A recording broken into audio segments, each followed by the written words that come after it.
Hello everybody, this is the second video about my quiz application and you can access it from my website.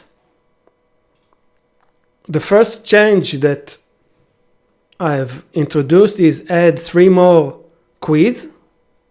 So I added CSS quiz, okay, and HTML quiz,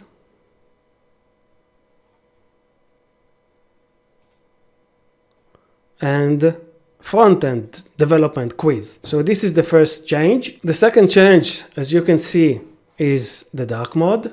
So now it is in dark mode.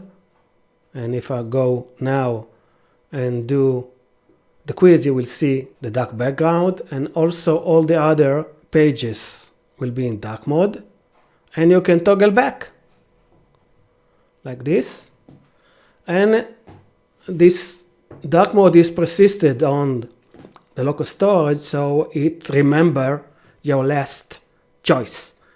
So this is the second change. Let's revert back to this. And I've added a menu.